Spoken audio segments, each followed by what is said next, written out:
আমাৰ জীৱনত কেতিয়াবা এটা সময় আহে যেতিয়া আমি আমাৰ জীৱনৰ প্ৰতি হতাশ হৈ পৰোঁ আৰু ভাবোঁ ইয়াৰ মোৰ লগতে কিয় হয় বাৰে বাৰে। যেতিয়া কিবা কামত ব্যৰ্থ হওঁ তেতিয়া ভাবোঁ হয়তো মোৰ সময় বেয়া বা মোৰ ভাগ্যই খাৰাপ। হাই, মই ৰত্ন দত্ত, মটিভেশ্যনেল ট্ৰেইনাৰ। সৰু গল্প যি আমাৰ জীৱনত বহুতখিনি শিকাই থৈ যায়। এজন ডক্তৰ, তেওঁ দিল্লী যাব আছিলে, কাৰণ দিল্লীত তেওঁৰ এটা ছেমিনাৰ আছে, তাত তেওঁ প্ৰেজেণ্টেশ্যন কৰিব। তেওঁ গাড়ীৰ পৰা নামি পেলাই এয়াৰপৰ্ট গ'ল, গৈ পেলাই প্লেনত উঠিলে আৰু প্লেন ষ্টাৰ্ট কৰিলে। কিন্তু অলপ পিছতে কি হ'ল, বতৰ খুব বেয়া হ'ল, খুব বৰষুণ পৰি আছিলে আৰু বিজলী চমকি আছিলে। কিছুদূৰ যোৱাৰ পিছত পাইলটে এনাউন্স কৰিলে যে বতৰ বেয়া কাৰণে আমি দিল্লী যাব নোৱাৰিম, আমি ওচৰতে লেণ্ড কৰিব লাগিব। তেতিয়া ফ্লাইটটো কি কৰিলে, দিল্লীৰ অলপ আগতেই লেণ্ড কৰি দিলে।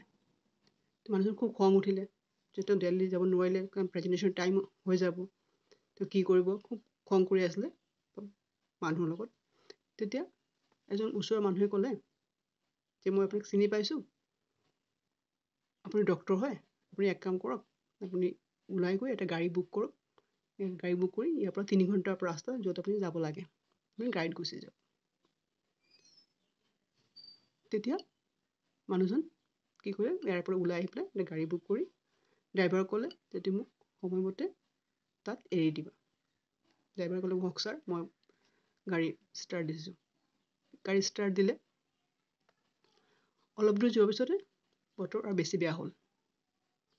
বতৰ খুব বেছি বেয়া হ'ল যে একদম ধুমুহা আহি গ'ল আৰু বৰষুণ খুব পৰি আছিলে, পূৰা আন্ধাৰ হৈ গ'ল। তেতিয়া ড্ৰাইভাৰে ৰাস্তা ভুল কৰি দিলে। তেওঁ চিনি নাপালে তেওঁ কোনপিনে যাব।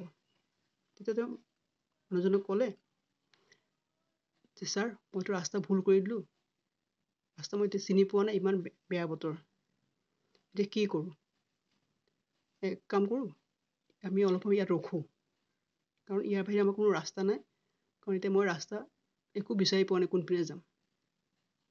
তেতিয়া মানুহজনে ক'লে ঠিক আছে, এক কাম কৰা, তুমি চোৱা ওচৰতে কিবা হোটেল আছে নেকি, আমি হোটেলত অলপ সময় ৰখিম। তেতিয়া ড্ৰাইভাৰে ক'লে যে নাই ছাৰ, ইয়াত কোনো হোটেল নাই, এটা সৰু ঘৰ দেখা পাইছোঁ, তাত অলপ পোহৰ দেখা পাইছোঁ, আপুনি এক কাম কৰক, এই মানুহজনৰ ঘৰত গৈ পেলাই বহক, মই বতৰ কমিলে আপোনাক লৈ পেলাই আকৌ ষ্টাৰ্ট কৰিম। তেতিয়া মানুহজনে ক'লে ঠিক আছে। মানুহজন গৈ পেলাই সেই ঘৰ দুৱাৰটো নক কৰিলে। ঘৰ দুৱাৰটো নক কৰাৰ পিছত ভিতৰৰ পৰা আৱাজ আহিলে যে যোন আছে বাহিৰত, ভিতৰত সোমাই আহা।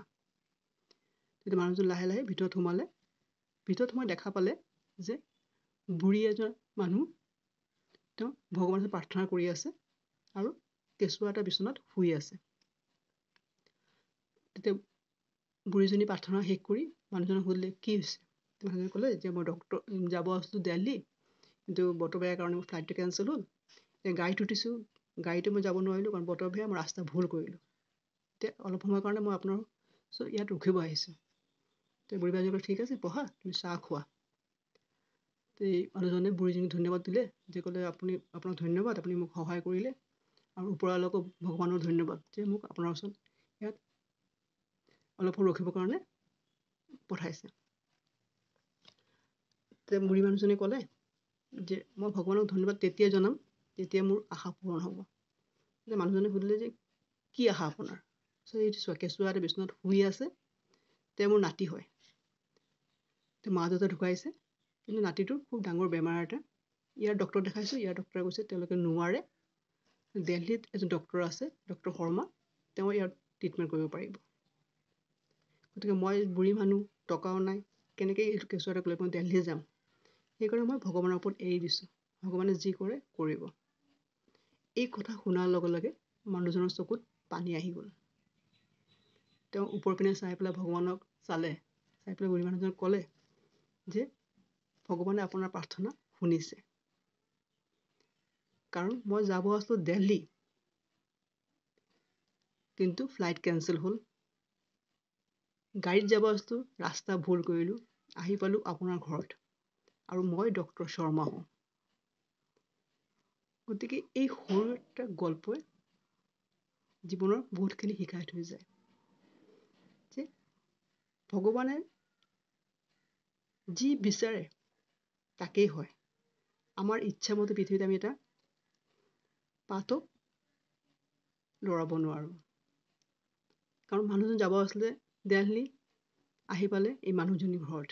কাৰণ ভগৱানে খেয়াল এইটো, মানুহজনক দেলহিতকে ইয়াত অহাটো বেছি জৰুৰী আছিলে। ভগৱানে কিবা নহয় কিবা কৰি পেলাই তেওঁক ইয়াত পঠাই দিলে। গতিকে অলপ সময়ৰ কাৰণে আমাৰ অসুবিধা হয়, কিন্তু ফিনিচিংটো ভালেই হয়। ভিডিঅ'টো ভাল লাগে লাইক শ্বেয়াৰ কৰক, ছাবস্ক্ৰাইব কৰক। ধন্যবাদ।